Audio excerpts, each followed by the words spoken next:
Have you ever noticed how people remember your name only when they need something, then forget you the moment they're done? If that hits you in the chest, you're not too sensitive. You're just finally awake. In a quiet town, Ethan was everyone's favorite helper. A broken bike chain? Call Ethan. Heavy boxes? Ethan. A lonely heart needing a listener at midnight? Ethan. He always smiled and said, "Of course." He believed kindness would come back around. But while he kept rescuing everyone else, his own life quietly fell apart. Leaky roof, cracked windows, an unfinished garden he never had time to enjoy. And that's the trap. When you say yes to everything, you don't become noble, you become available. If you're hearing yourself in this, don't explain, don't defend. Just drop a simple 1 in the comments, not to prove anything to me, but to remind yourself you're the kind of person who deserves boundaries. And the worst part? Ethan didn't even notice the cost at first, because being needed feels like being valued. He told himself this is what good people do. He wore exhaustion like a badge, mistook sacrifice for love, and kept saying yes while his own life quietly screamed no. Night after night he came home drained, hands shaking, clothes stained, mind buzzing.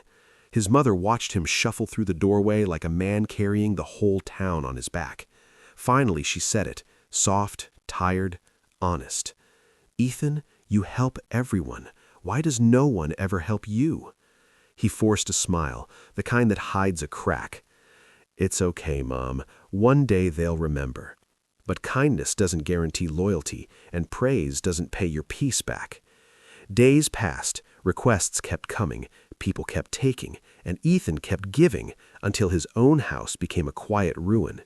Because when you're always available, people don't see your heart, they see your convenience. Then came the night the sky turned mean. The wind didn't whisper, it howled, ripping through the town like it had a grudge. People sprinted outside, grabbing chairs, covering plants, dragging tools into sheds. Ethan ran too, but not toward his own yard. He went straight to Lucas's place, because Lucas's equipment was still out, exposed, helpless.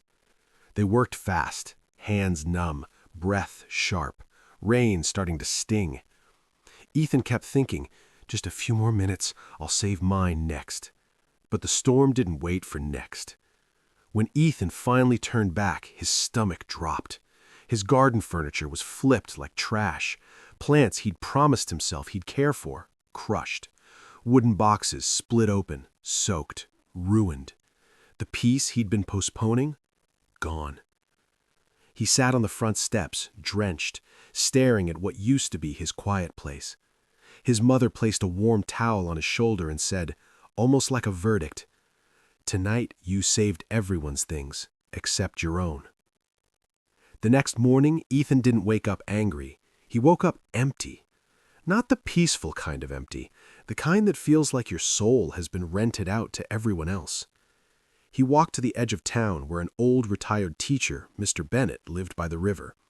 Ethan sat down like a man who'd finally run out of excuses. "Sir, I don't get it," he said, voice low. "I help everyone, but I feel hollow. I'm tired. Not from work, from people. Why does being kind feel like it's destroying me?" Mr. Bennett didn't rush to comfort him. He just nodded toward the river. "See that water?" he asked. "It feeds trees, animals, fields. It gives life. But when the rain comes too hard and the river forgets its boundaries, what happens?" Ethan swallowed. "It floods." Mr. Bennett turned to him, calm and brutal. "Exactly. Kindness without boundaries becomes self-destruction. If that line lands on you, just leave a quiet 1. Not for attention, but as a signal to yourself, you're ready to reclaim your life."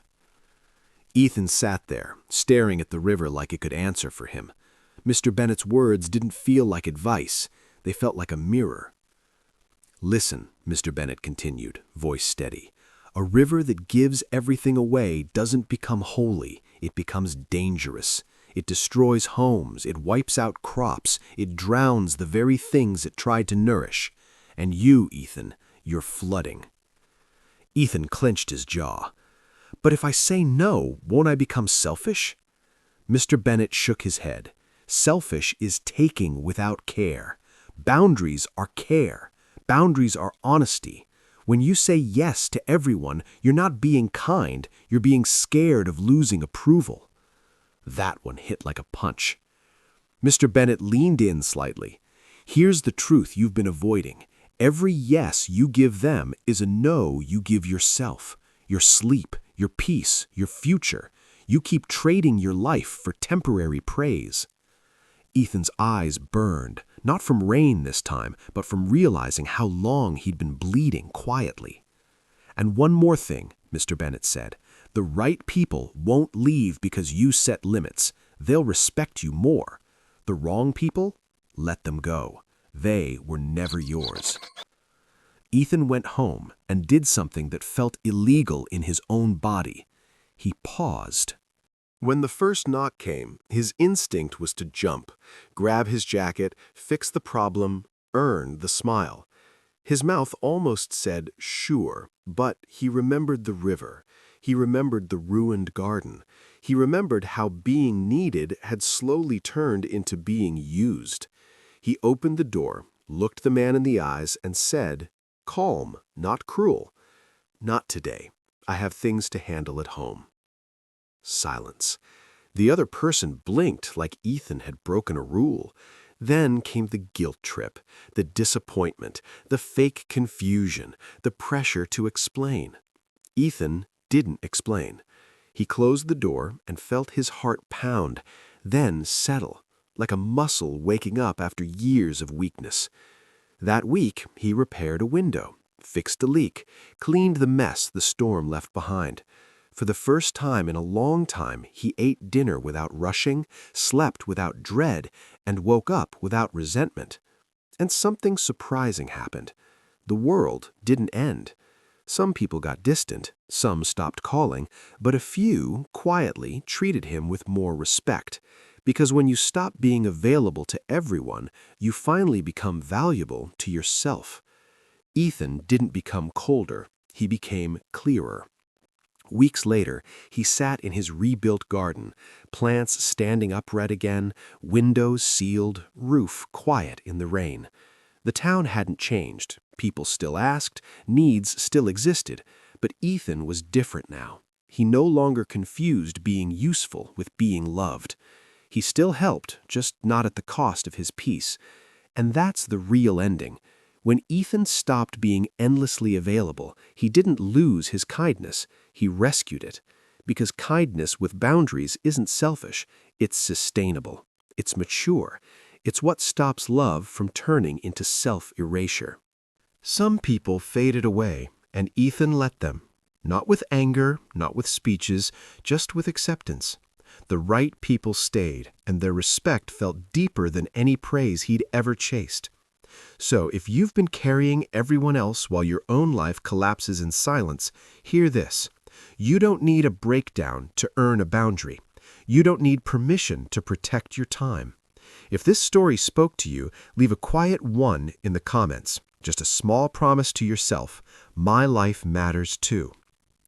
Ethan didn't become colder. He became clearer. Weeks later, he sat in his rebuilt garden, plants standing upright again, windows sealed, roof quiet in the rain. The town hadn't changed. People still asked. Needs still existed. But Ethan was different now. He no longer confused being useful with being loved. He still helped, just not at the cost of his peace. And that's the real ending. When Ethan stopped being endlessly available, he didn't lose his kindness. He rescued it. Because kindness with boundaries isn't selfish, it's sustainable, it's mature, it's what stops love from turning into self-erasure. Some people faded away, and Ethan let them. Not with anger, not with speeches, just with acceptance. The right people stayed, and their respect felt deeper than any praise he'd ever chased. So if you've been carrying everyone else while your own life collapses in silence, hear this. You don't need a breakdown to earn a boundary. You don't need permission to protect your time. If this story spoke to you, leave a quiet 1 in the comments. Just a small promise to yourself. My life matters too.